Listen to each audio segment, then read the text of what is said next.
Hi, today's good person to know is Alex Joll. He's founder of Eat Square. I was invited to the launch of their new vegan pie, so I went to try it out. It was utterly delicious. Despite being bitterly cold, raining non-stop and extremely windy, people came to show their support for their local business because they love the pies.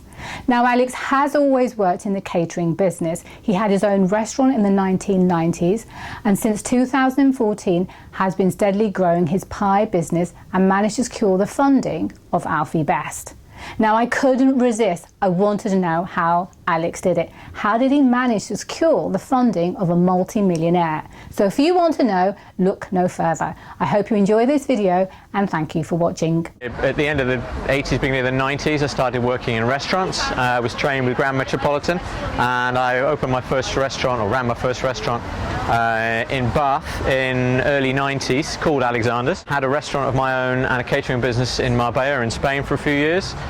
Moved back to England a few years ago and it was just a natural progression to move back into food. Going into the restaurant business is a very expensive and a very high risk thing to do, so pies, I love pies, and my friends have always said, why don't you sell your pies? So I started Eat Square in October roughly 2014 and we started selling at markets. It went really well. We used to sell out all the time, so I decided it was a good idea to have a pie business. So in 2015 I incorporated the company and we did a crowdfunder event to raise money for a new kitchen. So we moved into a commercial kitchen after the crowdfunder was successful, and then last year worked all through the summer to building the business.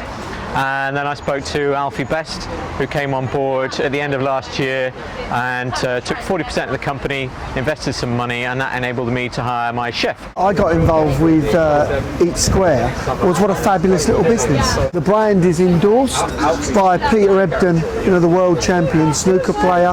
He's an advocate of veganism and gluten-free and non-dairy products. I'm here today to promote the Eat Square vegan pies. I don't normally eat many pies. I normally concentrate on organic fruits and vegetables, but I'll be eating a lot more of the Eat Square vegan pies because they're absolutely delicious. Really, really tasty.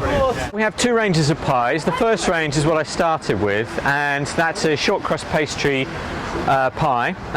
They're square, but what makes the difference on the pie really is we use the best local ingredients and we use local farmers and produce, but not just that, it's what the pastry is made from. So my grandmother taught me to make pastry when I was very little, and I've always remembered that, and I use that same technique and recipe in making our own pastry. We make all our own pastry in the kitchen, and that's what's really driven the pie business, and people come back for that again and again. That's really tasty. Yeah, it is tasty. That is absolutely beautiful. And now we've started a gluten-free range, so we're doing gluten-free, dairy-free, and we even have a vegan pie. And that we launched, we're launching today. I've tried all the different varieties. It's fantastic that they've got a vegan variety. I know that will be a big hit amongst some of my friends that are vegans. It's quite impressive that normally with vegan or vegetarian food the taste can be watered down a little bit, but it really wasn't. So it's really quite a step in the right direction in modern Britain where we have choices available for everybody. Just sampled the chicken and leek one and it's really, really tasty. So I'll certainly be a customer in the future. And it's really lovely to support local businesses which are clearly doing very well. Really pleased to see that it's local ingredients that are being used where possible. So last year I got accepted onto an entrepreneurial program, an incubator in Bristol called Entrepreneurial Spark, which was very good, and it helped me with my pitching and just thinking about the business. And partly as a result of that, and also because the business was at the right stage for investment, I started to reach out to my wider group of contacts. Alfie Best was one of these, and I sent him an email through LinkedIn, as you do, and he gets pitches all the time for business, but I think, as he said, it was the way I wrote the letter. Slightly cheeky, but also just asking for some help. So we had an interview. I went to his office, took him some pies, we spent several hours together, I pitched him my business, and he liked it.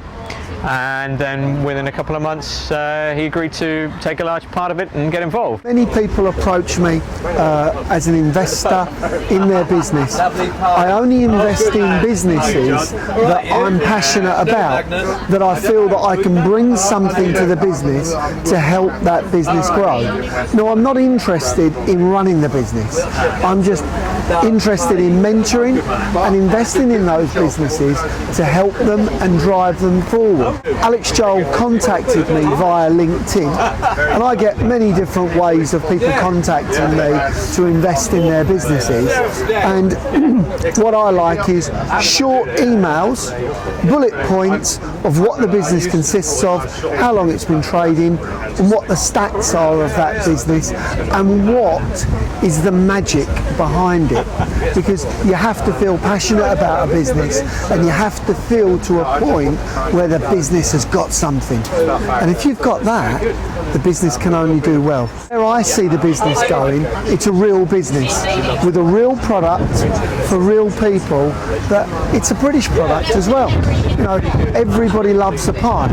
What we're doing is making healthy pies for the whole country. I'd like us to be the thinking man's Pucker Pie.